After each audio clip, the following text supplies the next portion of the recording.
He got to January with 19 assists. He ended the season with 19 assists. Yeah. On his day, is the best midfield player in the world. Like, On his day. It's one of them. On his day. The cliche. On his day.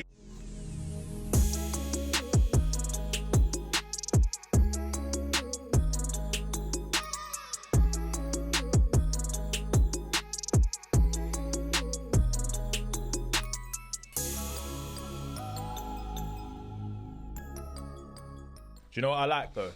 I like that people that watch and listen to the Inside Scoop saw a version of ourselves that they probably wasn't expecting.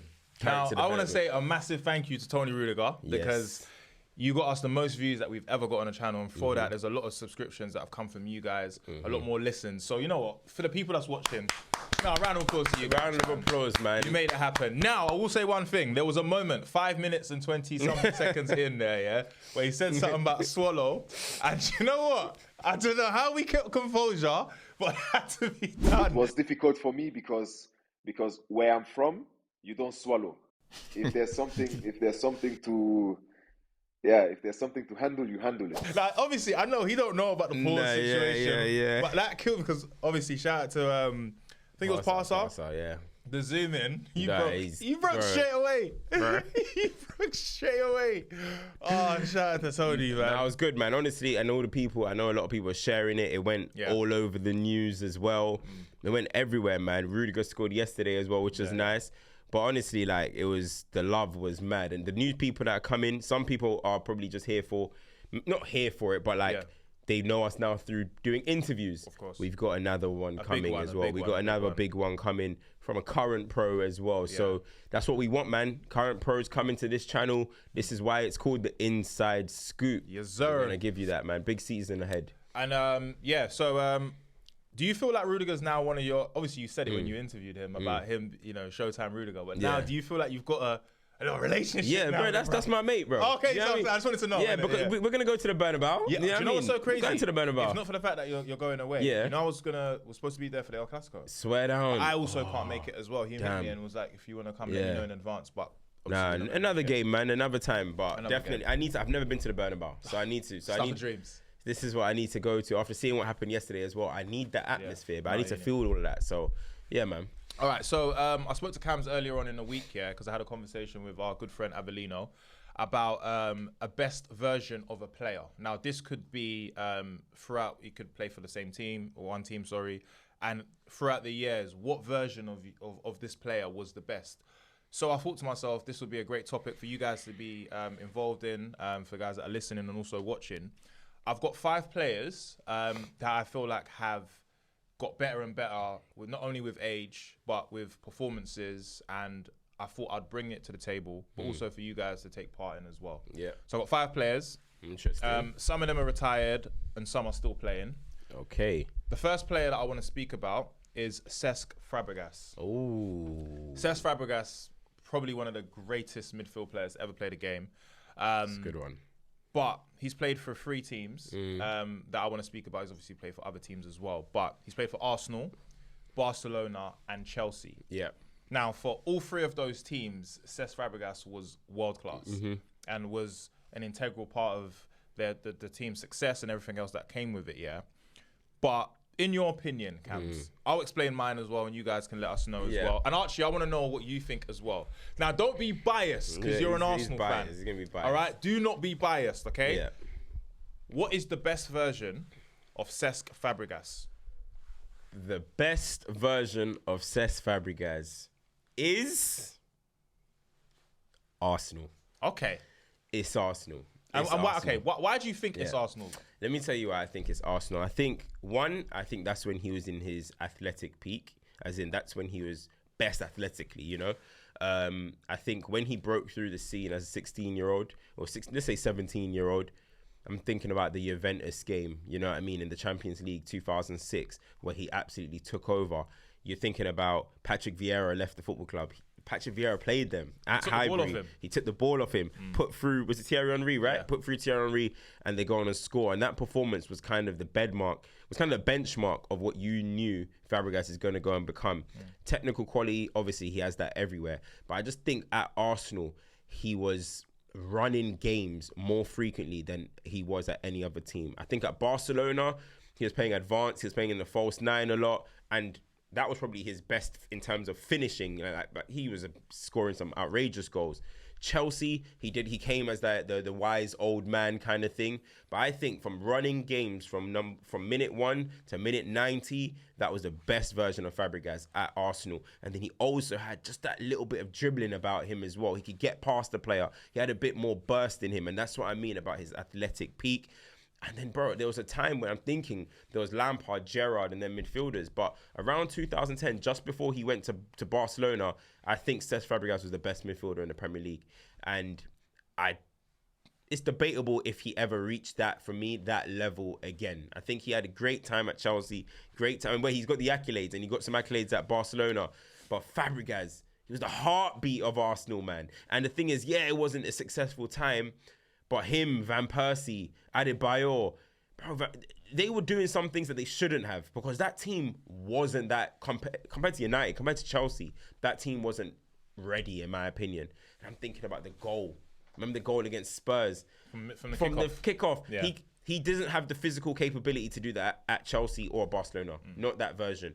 He just had something different about him, and I think that's the best version of Fabregas, man. What about you? I'm so interested. I disagree. Wow. Now, I what do you think is the best? Okay, so Fabregas, like you said, I remember that goal. Yeah. I remember when he had the little Mohican. Yeah. And I feel like Arsene Wenger knew from early stage that this kid's ready. Like, he's ready to play at this elite level. And we're talking about, for me, the best Arsenal team I remember was, Henry, Bergkamp, and then Fabregas, Van Persie slowly coming into the team, right? But I like to watch players when they've understood football completely. And I think there was a bit of naivety in Fabregas' game at Arsenal. And as the years went on, he started to get better and better. Hence why Barcelona came back and said, we need you. A massive compliment to Fabregas is that they found a way for Fabregas to get into the Spain team. That Spain team did not need Fabregas, but he made sure that he made it a thing where we have to play this guy because he's amazing, right? My favourite version of Cesc Fàbregas was at Chelsea. And the reason why I say that was because he was a complete football player. Like, there was no deficiencies in his game. Even though he lost a bit of pace, it wasn't about that. It was about the way they was ticking on the ball. And that Chelsea team was Oscar, Hazard, Diego Costa, Matic. It was a super team. Like, for me, my best Chelsea team since Jose left, right? And I think when Fabregas signed, remember, he wanted to go back to Arsenal. Arsene Wenger said, you know what, we were building something here. We don't actually need you right now. And for me, I just felt like that's the most complete version of Fabregas I've seen. The passing. He was the controller of everything that had to do with Chelsea. And I feel like his maturity was shown.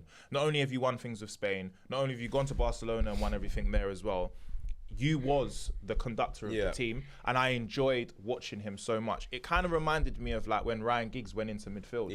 It's like I don't need, like, it's complete. I've done it all. I don't have the pace, but my mind, mental state. You get me? And we're seeing it right now with Luka Modric. We saw it with Toni Kroos. Once you've completed football, you've made your mistakes, you've lost a bit of pace. It's all about what you can do with your mind. My favourite assist in the Premier League was when he returned that one-touch pass to Schürrle. You knew it was over. I knew that they had won the league that season. I just knew that they're playing a different brand of football. So for me, that version of Cesc Fàbregas, that's a jersey you hang up and say, if I retired there, I'm done. Now, going back to what you said about Arsenal. I've got an argument about that. Okay, go on, talk to me. What's your argument? You know what? I think I get what you're saying in terms of his mental maturity, right? But the thing about it for me, I think the difference for me is that I feel like Fabregas has always been a high IQ player. Always been a high IQ player. And I just think what he was offering going forward, and also defensively, he was better at Arsenal as well. At Chelsea, defensively, he wasn't great. Matic was next to him. Then in the 16-17 version, Kante was next to him. So much to the point that Conte didn't ever really want to put Fabregas in the pivot. When Fabregas played, he had to be behind the striker because of the legs going. So I'm just looking at it, and I think Fabregas for Arsenal could play in the 10, he could play centre mid, and he can play deepest as well. I just think in that version is his most complete version. I think mentally, I get it. He's more mature. He's kind of come with the wisdom at the Chelsea. But I just look at the Arsenal one, and I just think his standout quality was just so good. And when I look at the array of assists as well that he was doing at Arsenal, I always say, I think maybe KDB is now, I would say both of them, but I kind of still sway towards Fabregas because I think his variety of assists, his final third passing, I think is probably the best in the Premier League. He's my favourite midfield player that's played in the Premier League since, like, we're not talking about Gerrard, Lampard, Scholes, because, you know, they're like the big three. Yeah. But Fabregas for me was just, I don't care if you hate Arsenal or whatever, you're a fan of him. Yeah. I just want to reel off some stats first, just to put things into context, right? Yeah. So for Arsenal, he played 303 games, 57 goals, 95 assists. 95 assists. For Chelsea, 198 games, 22 goals, 57 assists. Incredible, bro. So the comparison, obviously, it's not that crazy, but you can see that at Arsenal, he was at his most prolific, right? To be fair, ratio-wise, that might be better at Chelsea. It is. It is. But, I mean, the comparison is not that bad in terms of whatever. But, Archie, I want to ask you. Now, they probably can't hear you. What is your best version of Cesc Fàbregas? It so depends on preference. Yeah. Like, he's a bit of a fine wine at Chelsea, and I hated him at Chelsea. But he was unbelievable there. But I think his Arsenal, like Cam says, was so much more of a complete player. And that was in the time he played in 2008 Euros as well, where he practically played up top for Spain and was unreal there as well. And they won the Euros while he was at Arsenal. Okay. Yeah. So he's gone with Arsenal. And it's right, you said something very key there. It's about preference. Yeah. What you like in a player. I think a lot of people probably go Arsenal anyway. I think there's a season where he got like 14 goals and he had like an incredible Arsenal, amount of assists. At Arsenal as well. Like, I think he was. And then I remember them battles with Frank Lampard, Arsenal v Chelsea. Them two always used to get. And he had a bit of fight about him. Yeah, he did, man. Yeah. He did. I think that captain armband just brought something out of him. Young captain, man. Like, Fab's at Arsenal. Yeah. So Cam's has gone Arsenal. I've gone Chelsea, and obviously Archie can't hear him. We need to get you a mic, actually. You know, we need to get you a mic. All right, cool. So another player. Now, this player for me, the last number 10 that I ever saw that I felt like is the GOAT. And I think for me, he's the best number 10 I've ever seen. Wow. In my opinion. Wow. It is none other than Mesut Ozil. Mesut Ozil. Now, 3 teams that he's played for that I can say that we watched him play in those teams. Maybe the first team, probably not that much. But he played for Werder Bremen, Real Madrid, and Arsenal. Cam's asked the question again. And also you guys, what is the best version of Mesut Ozil? The best version of Mesut Ozil. Now think. Nah, the best version of Mesut Ozil, no debate, is Real Madrid. It is Real Madrid. And again, I'm going to say, first and foremost, okay, maybe he has the benefit of being with a much better team, definitely. But the way he was, I think when he went to Arsenal, I don't know if it was what it is, maybe it's the league that he's in, but I don't think he had the explosiveness that he had at Real Madrid. I think at Real Madrid, he was explosive, he was creative, that goes without saying. His creativity is one of the best of all time. But that connection that he formed with Cristiano was incredible. I think still to this day, I think he still might be in the top 3 players to assist Cristiano Ronaldo of Cristiano Ronaldo's career. He was just so electrifying for me at Real Madrid. It was the dribbling. It was the ball carrying. It was the way he just feints one way, feints the other way. It was done at such a speed. And I just look at it and I was just like, I was actually watching some Ozil, which is funny. I was watching some Ozil videos the other day because me and my boys are having a debate about him and Kevin De Bruyne. And I was just looking at what he was doing at Real Madrid. And I was like, wow, even in the Clásicos, he had moments where he popped up and was skinning, going past Busquets, leaving them on the floor. I was like, listen, for me, that is the best version of Ozil. I look at the Arsenal Ozil, and I like him. I actually think it's kind of like a Paul Pogba situation where maybe some parts of it was underrated in comparison to the general perception. But Mesut Ozil at Real Madrid was world class, man. World class. And he carried that on. Germany was before, Then he went into Real Madrid carrying on that form. And I just think, yeah, man, special player. The final third passing. Oh, bro. Yeah, it was outrageous. Bro. Outrageous. Some of the goals he scored there as well.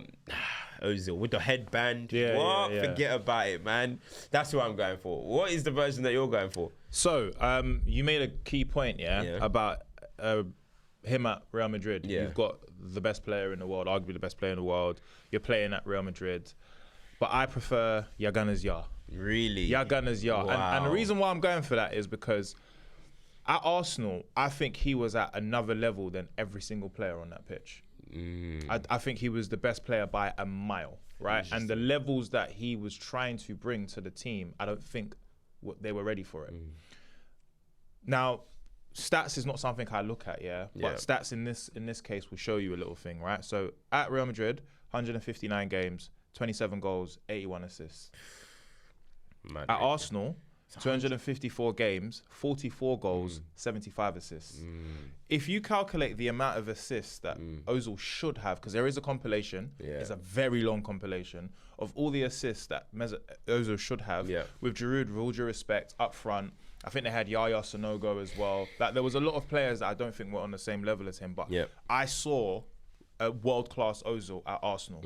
I don't think he's I think he was maybe less faster than he was at Real Madrid, but I felt like he had to carry the game a lot. Now, the luxury he had, I think, was Alexis Sanchez coming into the team, and I think them two were just a joke. They were a joke together.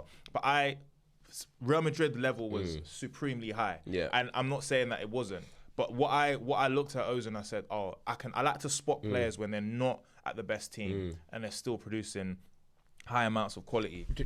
And for me personally, Real Madrid will always be the trophy version of him whenever you want to show clips. But let's not forget what he did at Arsenal. So what I've noticed, I'm noticing that you like the kind of polished versions. You like because it is for me the best version. You like the matured put it this way, version. it's like culture cams. If I watched your video when you first started, you might have been much more funnier, but the way you speak now is different. The way you carry yourself is different. This is the version of cams that I prefer. Okay. But I'm not discrediting what you did before, and I'm not saying the levels weren't high. It's the same as when I'm watching football. I look at Ozil and I'm like, to go from Real Madrid, he didn't want to leave there as well, but he was forced to leave. He came to Arsenal and was their best player instantly. But do you think there was instances? I think there was instances and some seasons when Ozil just wasn't up to a level that he could be. I blame that. I blame that on. Yes, it's an element of himself, and we have to take. It has to be the environment. The environment, but I don't think Arsenal were at a reconstruction stage. I think when Arteta came in, he made it clear that we have to build, and a lot of the players that were considered top class players had to go, and look what they've built for themselves right now. So he was part of the change. I think he came at maybe not the right time for Arsenal, but there's some goals that he scored, even though it was against Ludogorets. Even that one. Like, if you remember the little hit, even the little part, like stuff like that. I just was like, regardless of where Arsenal was, I always wanted to watch Arsenal because of Mesut Ozil. Do you know what? I really liked Ozil. Same way as Paul Pogba, I rated them so highly as football players. And maybe that's what makes you want even more. That I am like that. If anyone knows me, I'm actually always most harsh on the best players. Yeah. Why am I going to spend my time complaining about Ugarte or something? Do you know what I mean? It's Paul Pogba. Like, I want to see you lift the levels. I want to see Ozil. So sometimes I was looking at Ozil, I was thinking, so let me ask you a question. Give me a little bit more. Do you know what I mean? Let me ask you a question. Bit more. And it's not about body language and that. It's just sometimes I just felt like, but Ozil can grab this game. And I'm not saying in a way that Rooney and Gerrard did, but sometimes I just felt like, don't be passive. Don't hide. Get on the ball. You're the best player on this team. That was my only thing with Ozil, something at Arsenal. Archie, obviously they can't hear you, so I'm just going to relay what you said. But as an Arsenal fan, when you watched Ozil, did you think that he was levels above this team and he was doing much more carrying? Maybe when Alexis Sanchez came in, it was a bit of both of them. But what did you think? With Ozil, right, there was this misconception that he never ran, or at least at the time, and that was because of his body language, right? Bergkamp had the same thing. He actually averaged the most ground covered of that Arsenal squad in the 15-16 season. And you know, Jose says that his biggest achievement was coming second with United. I'd argue one of Ozil's biggest achievements was coming second with Arsenal in that 15-16 season. He nearly broke the assist record by Christmas. He didn't have an assist after, I think, February. Yeah, he didn't. He got to January with 19 assists. He ended the season with 19 assists, bro, which is incredible. But at the same time, he could have got that assist. I know Giroud missed a lot, but surely, that's my point. Surely. Archie just said that, the biggest, Jose said that the biggest achievement was finishing second with Man United, and arguably finishing second with Arsenal. But he was putting up. I know, again, you're going to talk about quality of 100%. But I mean, I think there was a season he put up 30 assists for Real Madrid, bro. I think it was 11-12. 11-12, Ronaldo scored 60, I think. My argument is, you are playing with Benzema. Yeah, You're playing with Cristiano Ronaldo. That gold kit, Mesut Ozil. Di Maria as well? Yeah, Di Maria, yeah. Xabi Alonso? Yeah. Bro, you've got arguably, you've got world-class talent across the board. Yeah. I think these numbers from Arsenal, 75 assists, it's impressive, 44 goals, for me, says a lot about what Ozil could. Okay, that's over 100 goal contributions, which is super impressive. Even at Real Madrid, in 254 games. Let's put things into context, right? And I think for me, if Ozil retired after he left Real Madrid, and that was the last version of him, we would say, but because he went to Arsenal, and because the levels dropped because of where Arsenal were, definitely, it gets undershadowed a bit, and I don't like that. So this is why I say Arsenal over Real Madrid. Obviously, honourable mention to Werder Bremen, because that was like the young, he was faster. So, but then what about? So obviously, I don't know. We don't need to get into this play. So then, what was the best version of Pogba? Juventus or Man United? Juventus.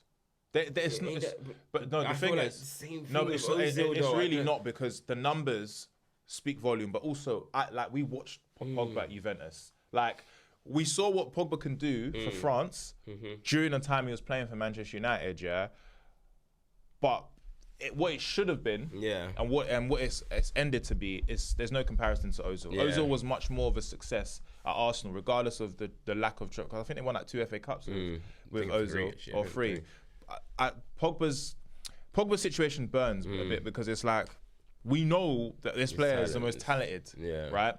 But it just, there was a mixture of, you're not going. Whereas I think with Ozil, he was doing things. Do you think Ozil was better at Arsenal than Pogba was at Man United? 100%. You think so? I think so, yeah. 100%. I think so. I think, for me personally, I've always said, I think Pogba, on his day, is the best midfield player in the world. Like, that's on his day. It's one of them. On his day. The cliche. And I think there's the fact that he's going to be back playing football again, I think, obviously, I don't think he'll reach the levels that we know he could have, but it's just good to see that player playing again in it. But for me, I think Ozil had a better career in the Premier League than him. That's good. All right. We got different ones. I'm surprised. I knew we'd have some different ones. This one probably, it should be pretty straightforward, but we'll see if we take things into context, okay? So the next player is one of the best strikers of this generation, an absolute nightmare to play against, Luis Suarez. Now, Luis Suarez has been a success at every club that he's been at, all right? But the 3 clubs I want to speak about, Ajax, Liverpool, and Barcelona. Now, stats, I'm going to start with stats first. For Ajax, 159 games, 111 goals, 68 assists. For Liverpool, 133 games, 82 goals, 34 assists. And for Barcelona, 283 games, 195 goals, 113 assists. It's funny. It is really, really funny, because what the hell are you doing with those numbers? But this is about preference. All right? This is about what the version of Suarez that you was like, oh, come on, man. What are we doing here? Whoa. Now, I'm not going to sit here and lie to anyone. I did not watch him at Ajax. All right? I was aware of him when he played in the Champions League against other teams, but I didn't watch him. But these stats are flipping ridiculous. 159 games, 111 goals. Was mad. And 68 assists, right? For 45 in one season. Yeah, come on. What's that about? Liverpool is where I was awake. And some of the best goals in Premier League history have come from Luis Suarez. but in Barcelona. We're talking about the best front three in the history of the game, if you ask me. So it's a tough one. This is tough. It's heartstrings a little bit. Listen. So Cams, I'll ask you again. What is the best version of Luis Suarez? This one's close. This one's tough. This one is tough. Context, I want to just make it a bit difficult for you. It's similar to Mesut Ozil in the sense of Luis Suarez was the best player on the team. And what he did for that Liverpool team, when you look at some of the starting 11 of some of that team, with all due respect, Skirtle, who else did they have? Flanagan, Spearing, all these players that he is miles ahead of. Look what he was able to do. You know Taking the game by the scruff of the neck was what Luis Suarez was doing. And that's all I want to say. This is tough. Do you know what? This is preference, right? Yeah. I think... Got him! This one's hard because they were both so mad, bro. He scored 60-something in one season for Barcelona. He won the Golden Boot over Ronaldo and Messi. Yeah. You know what? If we're just talking pure preference, I think I'm going Liverpool. Okay. You know, I can't lie. I think I'm going Liverpool, bro. This guy... 2 Golden Boots. This guy was absolute box office. He was box office, man. And Barcelona, he was, of course, but he was amongst Neymar. He was amongst Messi. Everyone's sharing it. A lot of them assists are just square balls, not to discredit, but it was team play. My goodness, at Liverpool, I felt like every week I was seeing magic, bro. Whether it was dribbling, whether it was the nutmegs, bundling through people, long shots, free kicks, volleys, everything, fights on the pitch, every single thing the occasional you wanted. The occasional bite, the occasional racismo. Yeah, racismo. You know what I mean? You know. But the guy was just a bona fide superstar, bro. Like, he was electrifying the league. And I've said it time and time again. I think there are 3 players that have played in the Premier League in which I've said to myself when I've watched them, you're out of this world. Like, why are you even in this league? Thierry Henry in his prime, Cristiano Ronaldo, and Luis Suarez. Open, shut. No one's entering that party. For me, I think those are the 3 standout best players to ever play in the Prem. Now, if you talk about greatness rankings and stuff, of course Suarez not going to be there. He didn't have the longevity, blah, blah. But he arrived, he raised hell, and he left, bro. Honestly, I just think that version is just so exciting. The version at Barcelona, polished, finishing, left, right, easy, back heels, overhead kicks. He's still going to be that type of guy. But I'm talking about Saturday, 3 p.m. or 12:30 and you just want to put on your TV and get a show. Let me link Luis Suarez at Liverpool, please, bro. Come on, bro. Like, that's just different levels for me, man.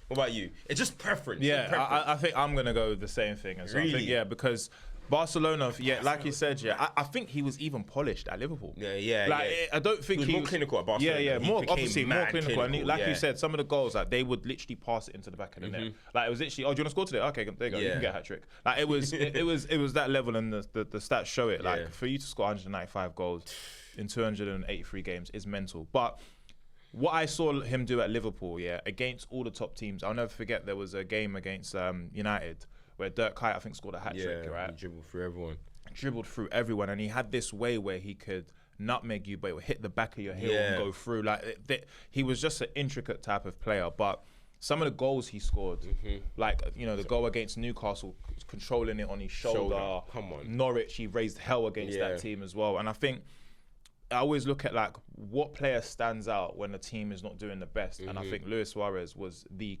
standout player. And I also agree with what you're saying as well about, with Suarez, because he was in the Premier League for such a short time, for you to create such an amazing legacy and dip and then go on to do even better, I think it says a lot. He was too big for Liverpool at that stage. And I think no Liverpool fan was mad at him for leaving because of what he achieved, didn't it? You know, you're so good when you're playing for that Liverpool side and there's strikers like Rooney, there's Van Persie, there's Kun Aguero, and it's still you're seen as the best. And he's playing for the weakest side. Do you know what I mean? Like, honestly, he was seen as the best, even amongst them guys. And these are not no slouch. Aguero was a madman, as we know. But I just think Suarez, man. Like, you know, wingers are meant to be box office. Vinny's, Neymar, they're the ones you turn your TV on for. But only a special selection of strikers, for me, are box office TV. And that's Suarez, that's R9, that's Henry's.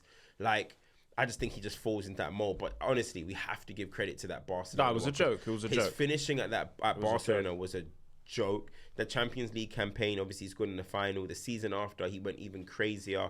Some of the goals, I remember he scored this back heel for Barcelona. Wait, it's like a dink. What the hell? It was a dink back heel, yeah. Like, goal catalogue wise, Suarez is top 5 all time. Yeah. He's What got do you some. think? Yeah, I agree. I think some of the goals that he scored, especially at Barcelona, because at Barcelona, the goal just looks bigger. The distance just looks like it's further. And there was some one-touch volleys. I remember there was a goal he scored against Paris Saint-Germain, and he just whipped it around David Luiz. Like, it was just like unreal. Like, I've seen Sam Weto score a similar goal like that as well for Barcelona. But for me, he was the greatest version of Luis Suarez in terms of everything else. Probably was Barcelona, but the one I enjoyed the most was Liverpool. The greatest version is Barcelona. Yeah. Definitely. Without a shadow of doubt. But preference-wise, what you like, for me, I agree with Liverpool. So, all right, we've agreed for the first time We've today, agreed for the first time. All right, so we've got 2 more. I hope you guys are enjoying this. Next player, I want to say a good friend of yours. Me? I want to say, a good friend of yours. Someone that he knows who you are. You know who he is. What are you talking about? Probably the best striker in the world right now. My good mate. Yeah, consistency from the minute he started playing. Yeah. The one and only, the Polish great, Robert Lewandowski. Bobby. Oh, Bobby. Yeah, Bobby. Oh, okay, Bobby, you called him Bobby. All right. Yeah. Okay, sorry, I didn't know. All right, so the thing is, he's actively still playing. And he's killing it. And his record right now is a joke at Barcelona. So for Dortmund, 187 games, 103 goals, 42 assists. For Bayern Munich, It's supposed to be 375 games, 344 goals. Oh my God. And 73 assists. Oh my Lord. But for Barcelona, 107 games, 73 goals, and 19 assists. Wow. He's the best striker I've seen. All time. I'm saying it. He's the best striker. Hold on. Are you saying Leo is the best striker you've ever seen? In terms of getting goals, he is the best goal scorer. It's realistic. I mean, he's not only number is he three, like he's number 3 in Champions League. No, he's number 3 behind Ronaldo and Messi. Come on, I think then. What are we talking about here, then, man? Like in modern- terms of finishing, all-round play, no. Because he's all round. But R9 for me is the best I've ever seen. Right, but Robert Lewandowski, I think because he doesn't toot his own horn and all he does is score goals and come and literally go and chill with his family and do some TikTok dances. You know how he gets down. For me, he's the best finisher I've seen. Wow. Like instinctive finishing as well. He just knows where the back of the net is, and for me, he's my favorite. Right, but the best version. Yeah. Now I'm gonna give some context as well. Yeah. This isn't about goals because he scores them. Yeah. It's about the version that stood out to you. All right. Now for Dortmund against Real Madrid, 4 goals. was it 4 or 5? 4. Was it 4? Wasn't it 5? Nah, if he scored 5, we would have to stop football, bro. Wait, hold Football on. have to Let me end. double It check. was 4, I believe. All right. It was 4. It was 5 in 9 minutes against. Yeah, it was 5 in 9 Okay, minutes. yes. Yeah. All right, that so- record. So when he did do this in a game, but that was the 5. Okay. So he scored like he does 5. Yeah, He does 5. He does 4. He does 3 even if he wants to. But Dortmund, that was the introduction to the world of who Lewandowski was. Bayern was the most clinical version that we saw, and those numbers are a joke. He almost scored more goals in games he's played. And then now at Barcelona, he's still creating history. And now he's got Hansi Flick there. He's free to just be himself, right? But I want to know the version of Lewandowski that you prefer and you think is the best. Bayern Munich. Bayern Munich. I mean, the Bayern Munich. Like, we have to be real here. Like, listen, that 4 goals against Real Madrid is iconic. And that's going to go down in Champions League history. I think we'll struggle to ever see another person score 4 goals against Real Madrid in a Champions League fixture. Was that semi-finals? Semis. Yeah, I think it was the semis. Yeah. It was the semis. Yeah, it was the semis, I believe it was. 4 goals in a semi-final of Champions League against Real Madrid is just silly. But at Bayern Munich, he was an absolute, like everywhere he's been has been a killer. But this is his prime. This is where he had mastered the game. He would flick it. He would assist in creative ways. He has that 5 goals in 9 minutes. The goal glut just became very silly. Like he was breaking league records. He broke a 40-year Gerd Müller record that stood.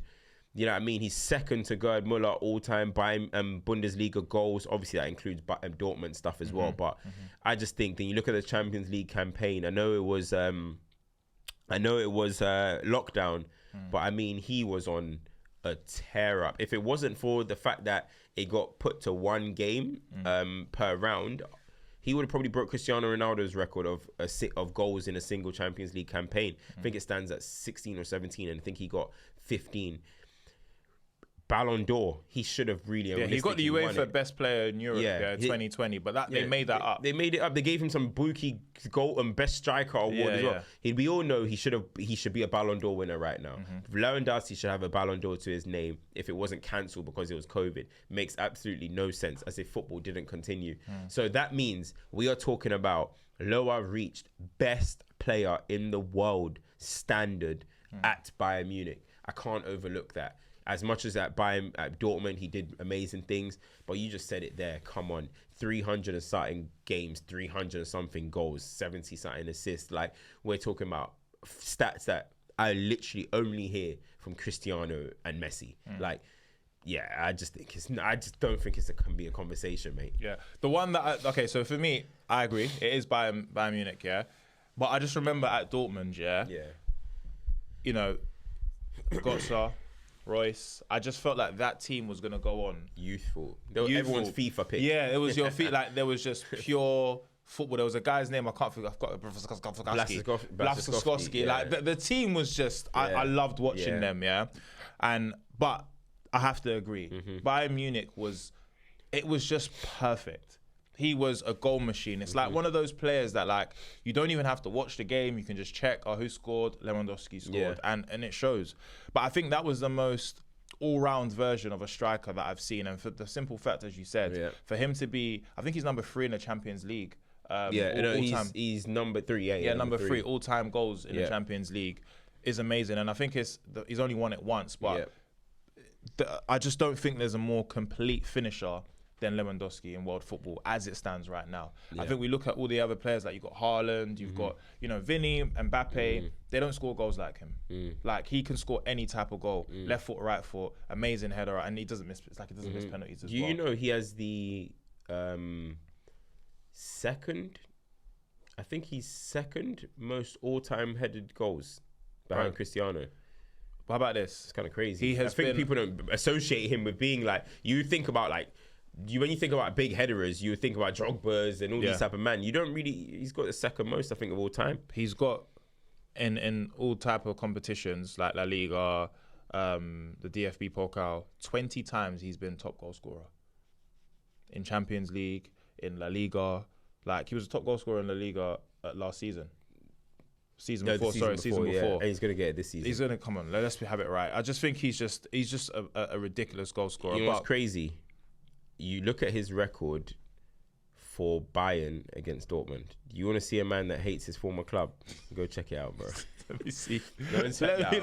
Let me see. Guys in the comments, go and check that out right now. Right. You know, usually you start putting your hands up and saying sorry. Maybe you get a goal or 2 and then you don't score again. 26 goals against Dortmund, bro. 26 goals is a joke. Some players don't even score that amount of goals in their whole career, bro. Let alone him scoring it against his former club. And he celebrates as well. Yeah, he celebrates. I love that. I love that. So yeah, we've gone with Lewa. I want to quickly say before we move on, give a shout to that Dortmund team. I was just looking at it now. Lewandowski, Royce, Mkhitaryan, Blaszczykowski, Bender, Osain, Gundogan, Schmelzer, Hummels, Subotic, Piszczek, Weinfeller, and they still had Götze on the bench, man. What a streets we'll never forget. What a team on FIFA as well. 2013 FIFA. Yeah. If you weren't using Dortmund, you weren't. And I remember when he went to Bayern Munich and played with Pep. I was buzzing. That was my FIFA team on. That team was fake. Yeah, it was a joke. All right, so the last player Another good friend of me and Cam's. I actually posted him on his Instagram after I spanked him at FIFA or FC25. It is none other than Gareth Bale. Now, Gareth Bale has played for two teams that we know, Real Madrid and Tottenham, but also for Wales. Yeah. I'm going to add Wales in it as well because similar to what I've been saying is that like it's not just about how the quality of the nation, but what you do when you play there. All right. Yeah. So for Real Madrid, 258 games, 106 goals, 67 assists. For Tottenham, 237 games, 71 goals, and 53 assists. And I'll just do the goals for Wales: 111 caps and 40 goals.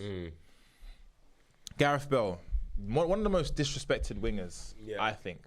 I think probably he's the one that I think reduced Macon's career. Career. He took him for an absolute baby boy. Yeah. But that was the beginning of the greatness. And at Southampton as well, we all saw what it was going to be. Southampton at that stage were becoming that club that were just making top class players. This was the Lallana. This kind of they'll make like Lallana, Theo Walcott.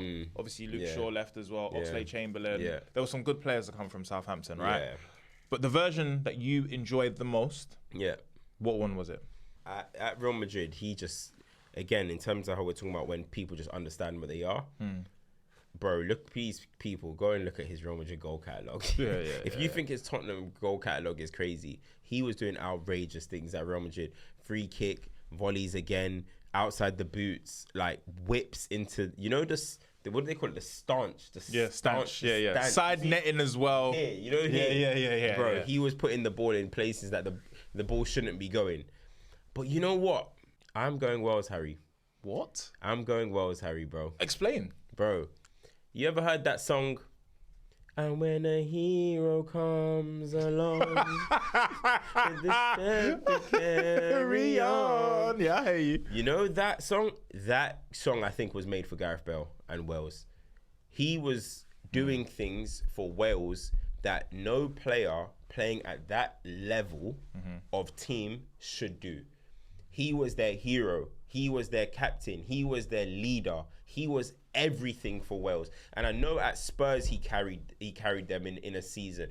Real Madrid, he was more of an accessory but clutch and would turn up in moments, and he was unbelievable with the goals and the assists. But if you're talking about the importance of a man, if you're talking about dependent, it was Gareth Bale at Wales. Bro, Wales have no right to be in a Euro semis. Wales have no right to even be in a World Cup.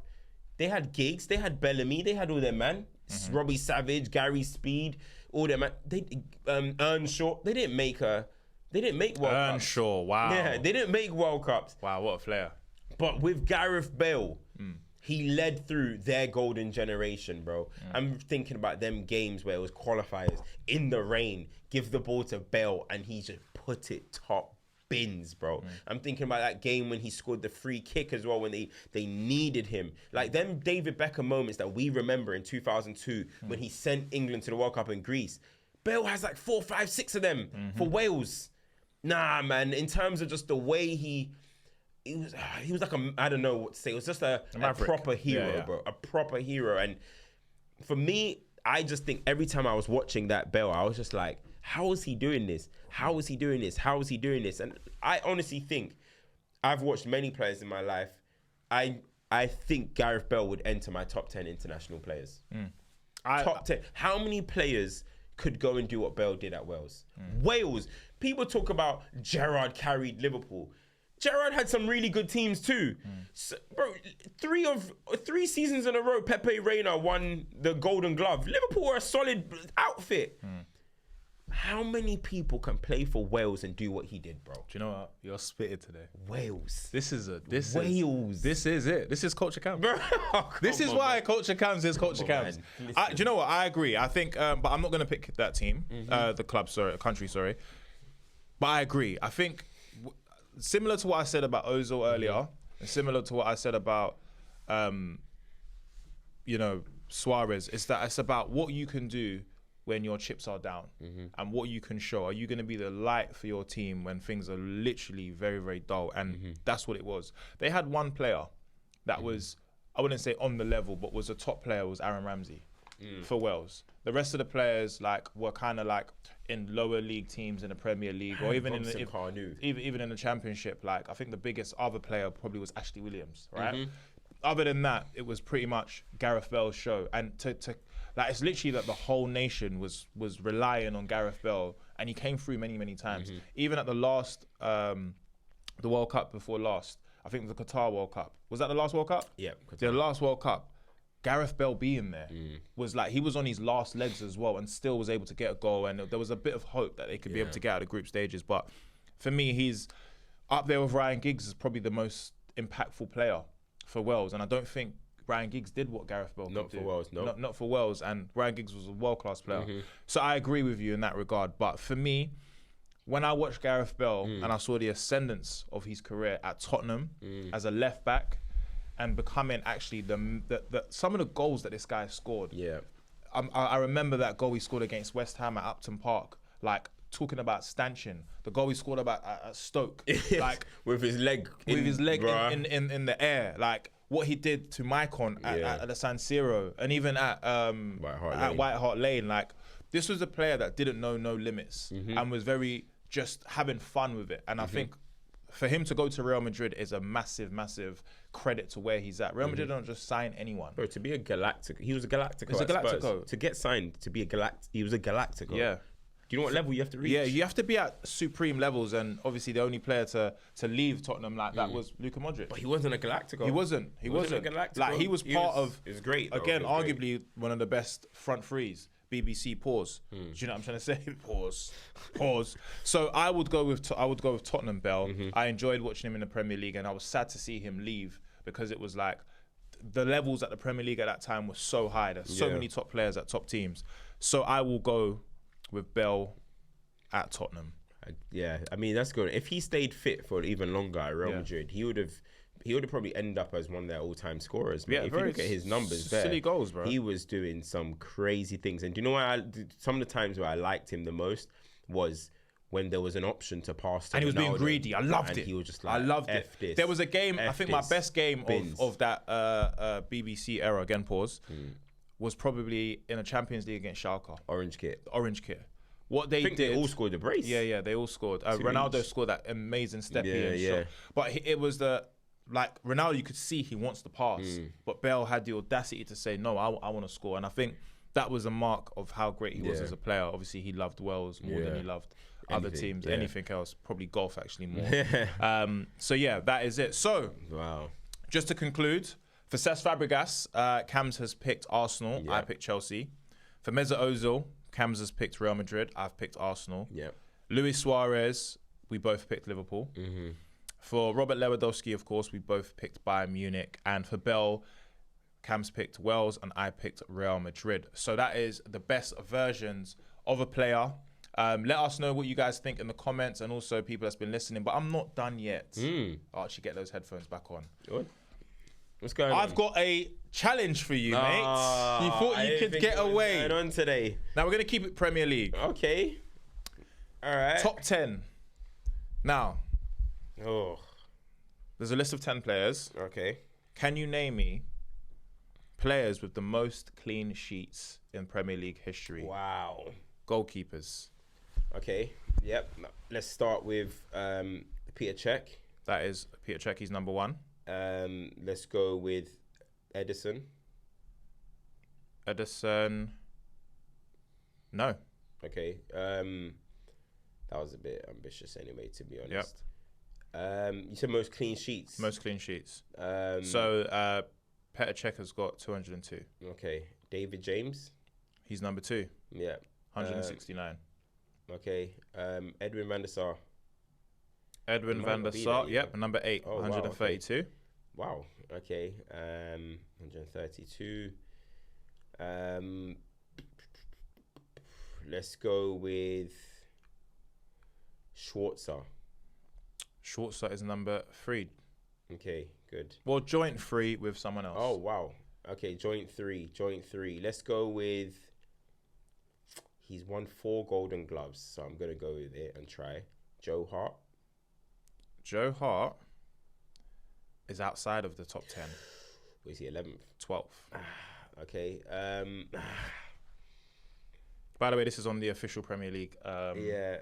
website. Okay. So no one come and talk to me. Peter Schmeichel. He's third, joint third with Mark Schwarzer. Okay. Well, it says it here. Yeah. So, yeah, he says he has 128 Okay. clean sheets. It says third here. So, All right. I'm going to, again, I might be wrong. I'm going to go Pepe Reina. he's number 7 Yeah, with okay. 136. All right. How much did he have? How much did Reina had? 136. 130. So Didn't you currently, say he was third with 128? no. Oh. Third, no. So basically, on here, Yeah. it says Schmeichel third, Yeah. but 128. So we'll just take out Schmeichel, but he's on it, Yeah, but he's just yeah. not on the list. He's on a separate Oh, list. okay, Yeah. okay. So he's So in you've the top got 10 though. You've Okay, got yeah. Petr Cech. Yes. You've got David James. Yeah. You said Schwarzer. Pepe Reina. Schwarzer, Pepe Reina, Reina. Edwin van der Sar. So Yeah.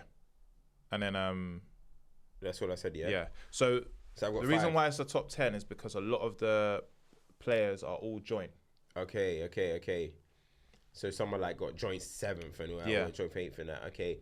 I'm gonna go with a. Giving you 1 minute and 30 seconds. Okay. Looking after Alright. you, you know. David Seaman. David Simmons 5th with 141. Okay. So you've got the top 4. Okay. This is ambitious, but he played so many games, so I'm gonna go Brad Friedel. Brad Friedel, yep, number 8, Yeah. 132, and he's joint 8th. Okay. Jaskalainen. No, he's outside of the top 10. He is 16th. Okay. How long have I got left? 10, 9, 8, 7, 6, Check. 5, 4, 3, 2, 1. Okay. Robinson. No. So, as I said, it's a top 10, but there are a few players that are joint, yeah. right? So you started off with Petr Cech, Yeah. 202 clean sheets. David James, 169 assists. Yeah. Mark Schwarzer, 152 assists. David De Gea, Fucking with hell. 147 Oh, assists. flipping hell. Clean sheets, sorry. David De Gea. David Seaman, 141. David De Gea. Nigel Martin with 137. Ah. Pepe Reina you got with 136. Brad Friedel with 132. Tim Howard with 132. Should have got those. And then Edwin van der Sar. The only one I shouldn't have, maybe I wouldn't have got is Nigel Martin. So you got 7 out of 10. Yeah, not Which bad. is not really, really good. Not bad. Really, David really De Gea good. I should have got, and Tim Howard I should have got. Yeah. Well, that has been my little challenge for Culture Cams, and I'm sure next time you'll have one for me. But guys, let us know in the comments if you agree with some of the players that we said for the best versions, and let us know on social media as well if you've been listening in. I've been Harry Pinero. That's been Culture Cams. Catch you on the next one. Interview coming soon. We've got a big one coming soon, and we'll let you guys know on social media. Peace.